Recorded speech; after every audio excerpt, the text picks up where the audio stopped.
Hello and welcome to CityWorks, a production of the City University of New York School of Labor and Urban Studies and CUNY TV. I'm Laura Flanders. Every month, CityWorks looks at working people's lives at home or at work in New York and the greater urban landscape. On today's program, organized labor and the global climate crisis. Our guest is a leader in the fight for climate justice, Sean Sweeney, director of the International Program for Labor, Climate and Environment, a program of CUNY SLU, recently participated in the COP26 Global Climate Summit in Scotland. You may have heard about it. COP stands for Conference of the Parties, referring to the 197 nations that agreed to a new environmental pact, the United Nations Framework Convention on Climate Change, at a meeting back in 1992. So what's happened since? Mr. Sweeney has much to report, including Labor's part in responding to the climate crisis, and what actions will be taken following this summit. Welcome to CityWorks, Sean. Glad to have you. Laura Flanders, great to be in the same space as you. So as soon as you hear 26, you kind of think, really? We've had 26 of these things? And it inevitably says, well, why do we need so many of them? What's actually getting done? And what got done at this one? Well, I've been to about 12 of the 26. My first was 2007. And I thought then that the sort of urgency of the climate crisis was going to translate into some serious action. It was a little bit naive in retrospect. We've passed several tipping points, political tipping points. We've got the Paris Agreement of 2015. And since then, all through this period, with one or two years, like the COVID year, 2020, notwithstanding, emissions have continued to rise. So whatever's happening, it's not impeding the rise of emissions. And so this is, I think, the fundamental reality. So I hear you say we've got political commitments and political achievements, but you're distinguishing that between that and any kind of actual action.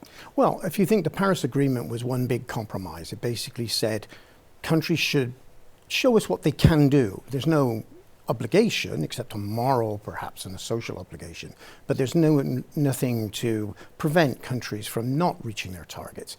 And what we've seen is, yes, countries on the basis of a voluntary commitment were willing to say, well, we'll do X, we'll do Y in terms of the percentage of emissions they would either reduce or flatline on their way to 2030. That was Paris.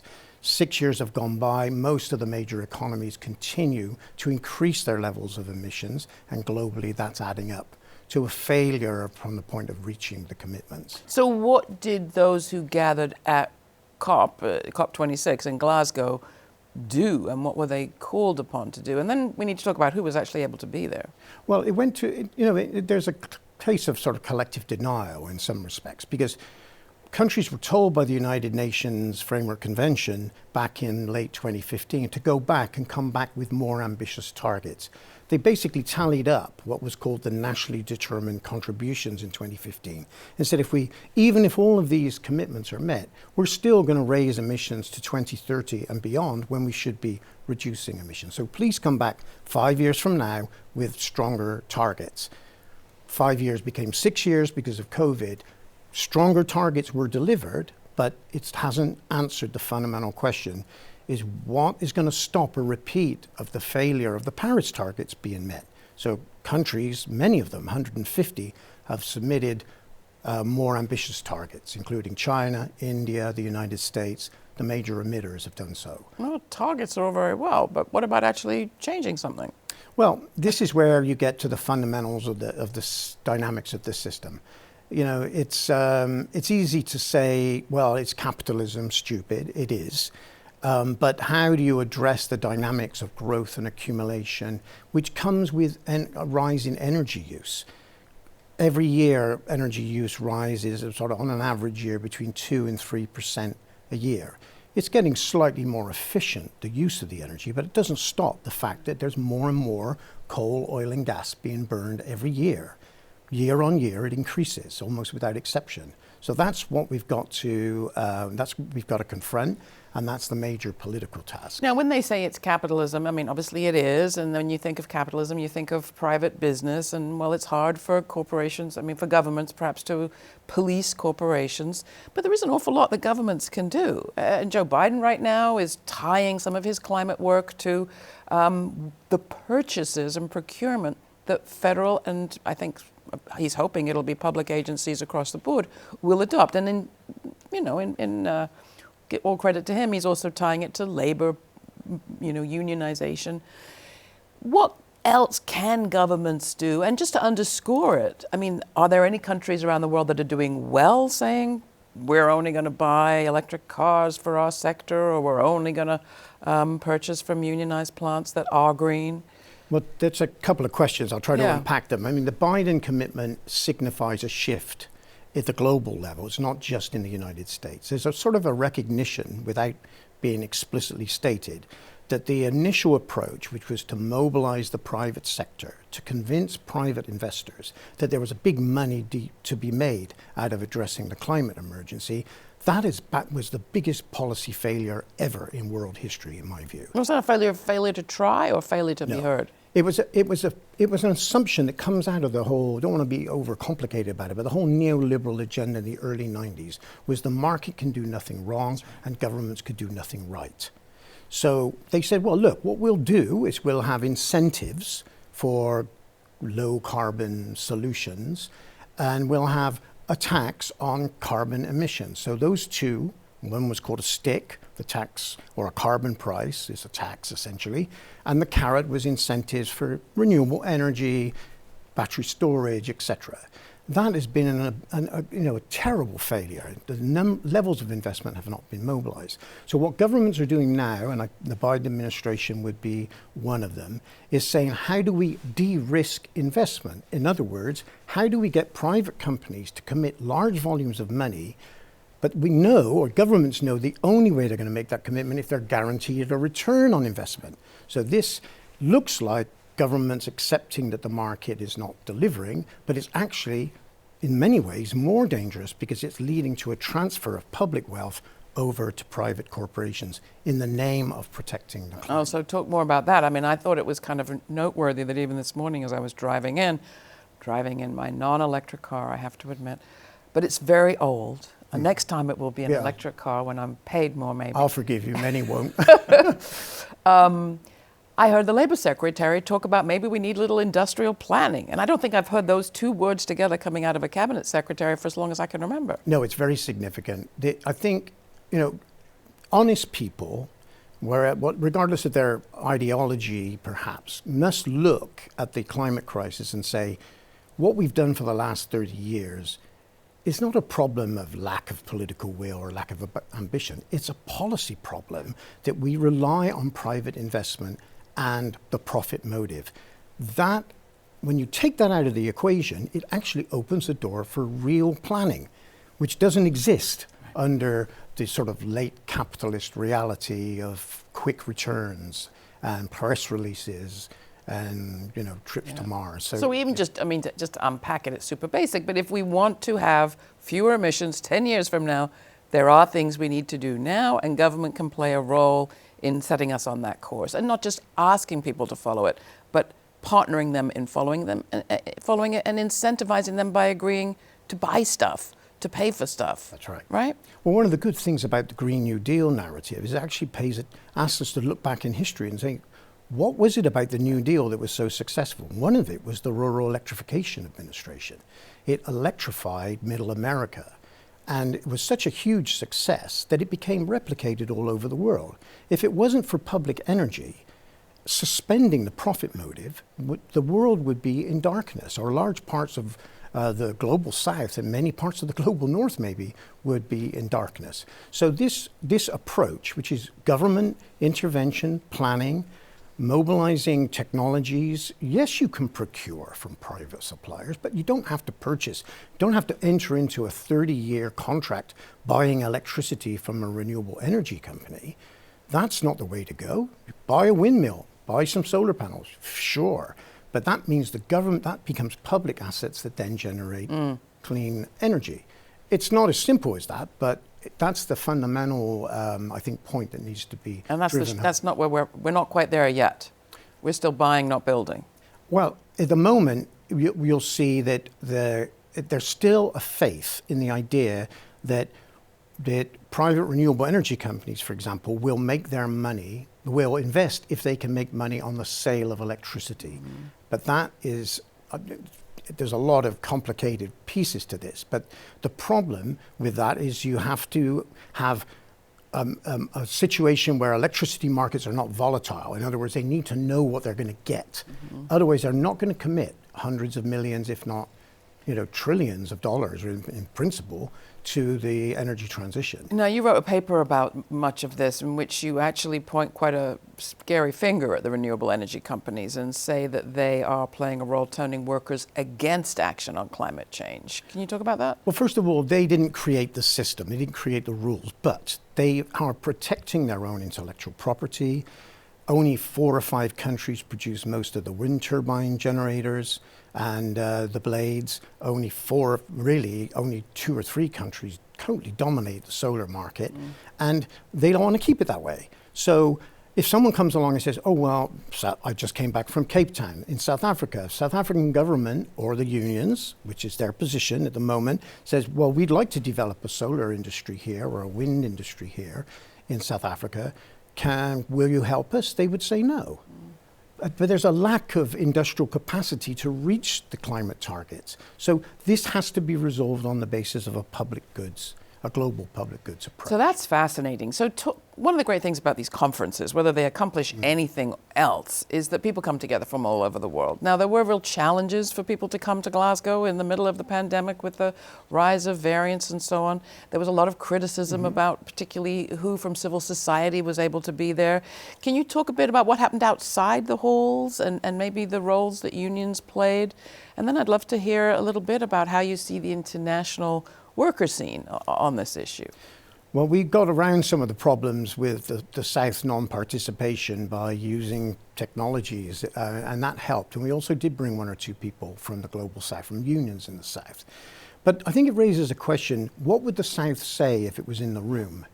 Because at the moment, the narrative has been fixed now for 20 years, which is the North isn't doing enough, it's not giving us enough money, we're not getting the support you promised us. And we could go into detail about that, but it's time consuming.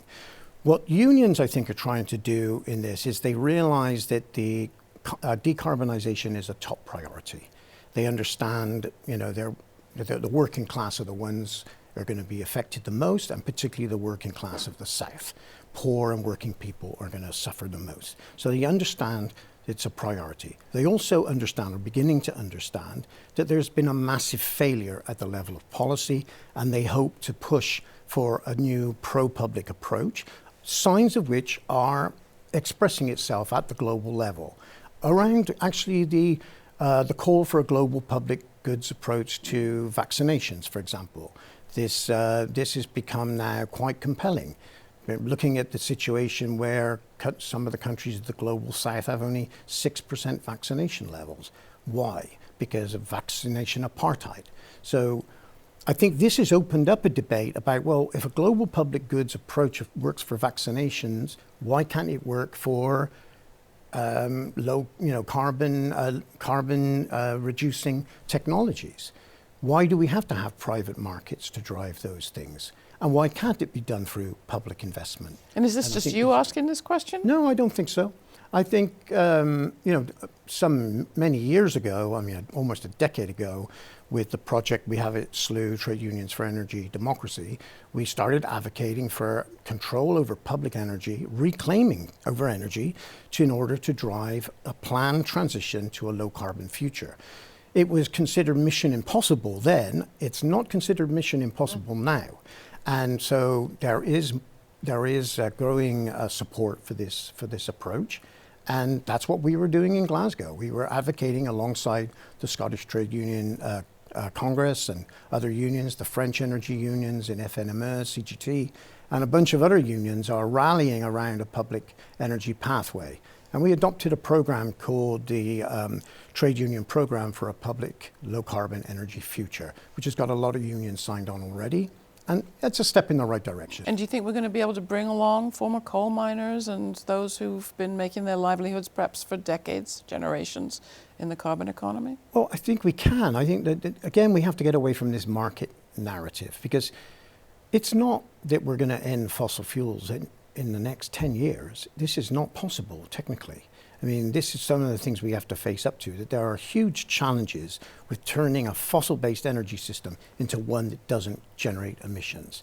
See, the companies they're not charities, they're for-profit institutions, and that has to change. We could generate jobs, not just in renewable energy, but all forms of different low-carbon energy systems, also energy conservation, public transportation, changing our food and agricultural systems, our built environment. All of this is a 30, 40-year project that could generate a lot of meaningful work. But if someone's trying to make a load of money out of hiring people to do that work, it becomes much more complicated, and that explains why we're not reaching the climate targets. It's the profit motive. And they don't just want to make a lot of money, they want to make a lot of money fast. They want Sean, it locked in. It's great to talk to you. Thanks so much for coming in.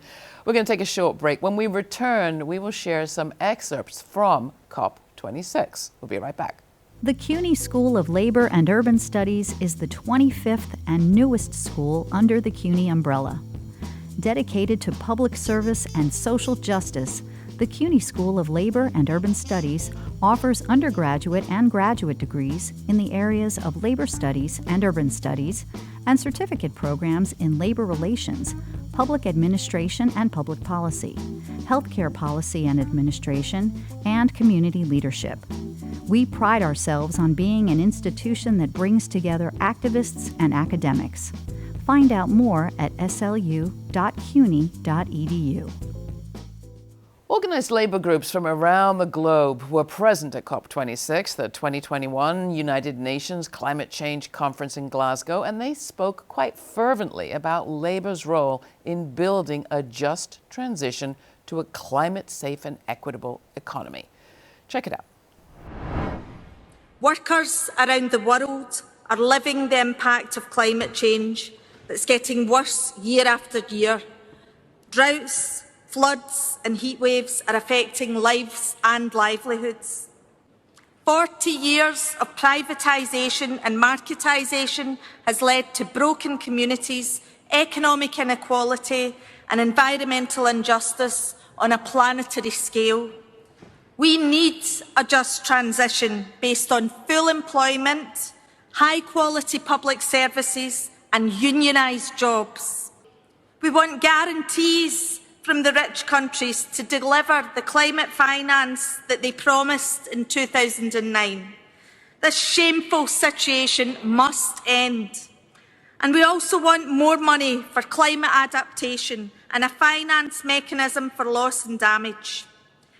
And the people are waking up to our government's lack of action. Outside these fences, we've seen striking cleansing workers join hands with our youth climate strikers. And when we join together, the ordinary people who care about the future of our planet, the climate activists, the Indigenous communities, the anti-racist movement, the feminists, young people, trade unionists, and all of us, we are more powerful than you can dare to imagine. So heed our demands, because we are the many and you are the few. Thank you. I think for many, the stories that will be shared today, struggles on the ground by unions against privatization, particularly in the energy sector, are not considered fights against climate change, but these in fact are working class fights that are really rooted in the heart of the struggle against privatization, against neoliberal policy, and against the heart of capitalism that has us bound up in a dysfunctional, destructive, exploitive, and extractive system right now. And so what we're hoping to have today is hear comrades from around the world really share the stories that have been taking place on the ground against the privatization of energy, the strikes, the struggles, and give a chance to these voices to be heard and to be understood as central to the fight against climate change. Oil workers know that fossil fuels are the main generators of CO2 to the environment that is causing climate change. And it is us, workers, who are the most interested in advancing towards energy transition. But we must fight for this transition to be fair, democratic, and with respect for human labor rights, such as the right to work and fair wages. That is why we support the reform to the constitution of our country proposed by the president, which for the first time includes the concept of energy transition, and which would be a breakthrough in the projection to reduce CO2 emissions into the atmosphere. We cannot continue to rely on procurement and contracting systems like we have in the UK and in Scotland, which is biased in favour of price and profit and takes no real cognizance of social need, of the need for a supply chain within the renewable sector, and the need to support the communities upon which this work relies. So we're clear that in terms of moving forward, we need to have more investment, we need to have more planning, we need to have things that are regulated. And all of that is in stark contrast to the views of some of those at the COP26 last week and this week, who believe in an ideological sense that the free market can solve the current crisis. We do need to have public ownership in order to control the transition, because the old saying is, and it's the old truism is, that you cannot control what you do not own. And therefore, public ownership and common ownership has to be put very firmly on the agenda, not just in terms of energy supply. And sadly, the Scottish Government have stepped back from their previous pledge to have a publicly owned energy company. But it also means having public ownership and common ownership in terms of the supply chain, which is essential for the development of renewables. We must end the fossil fuel economy to save our health. We want to breathe, and we want our communities and patients to be able to breathe too. Clean air is a right that no one should have to forfeit. More than half of the health sector's footprints in the United States is attributable to energy use, primarily consumption of electricity, gas, steam, and air conditioning supply, combined with the health sector's operational emissions. Health organizations, public and private, should invest in and advocate for decarbonization of local and national energy systems and the implementation of clean, renewable energy at the local, state, and national levels. In addition, we need to advocate for public ownership of energy so that we can finally put an end to an economy built on fossil fuels. Lastly, it is important to partner with local decision makers, local health and government officials. We have to build strong community allies. Being the most respected profession and dealing daily with confronting the link between health and climate change, nurses have an obligation to be at the table of policy decisions. Thank you. Solidarity from the Oilfield Workers Trade Union in Trinidad and Tobago. I want to make my remarks within the framework of two things very quickly. One, reclaiming the term just transition and going further in calling for a progressive just transition. Secondly, the idea that there has to be a public ownership of energy. They are both interconnected. When we consider the Trinidad and Tobago experience, the government is attempting to hijack the term just transition. The Prime Minister mentioned it in his speech in COP26, but even as they do that, the reality on the ground is that some 30,000 workers have already lost their jobs. We have been between 2015 and 2019, we have seen the closure of the National Oil Company. We have seen the closure of the steel sector. We have seen closures of several petrochemical plants, and they plan to privatize the port, privatize fuel distribution, privatize power generation and distribution. So when our Prime Minister talks about reskilling and retooling and capacity development, it's all a lie. It's not real. It's not grounded in reality, when in fact it's simply aimed at advancing further privatization, commodification, and liberalization of our country. Making matters worse is recent discussions with Shell and BP, who are already poised to take completely over our transition to renewable. So what this means is that what is coming is not green growth, but what I call green colonialism. Trinidad and Tobago, the unions, we intend to show that the transition can only be just when all stakeholders are seated at the table, building and creating the plans for not only a just transition, but a progressive just transition to ensure decent work and protection for the vulnerable in the society, for those most impacted, workers and communities. That's it for CityWorks. If you have comments or questions, you can email us at cityworks@slu.cuny.edu. For CityWorks, I'm Laura Flanders. Thanks for watching.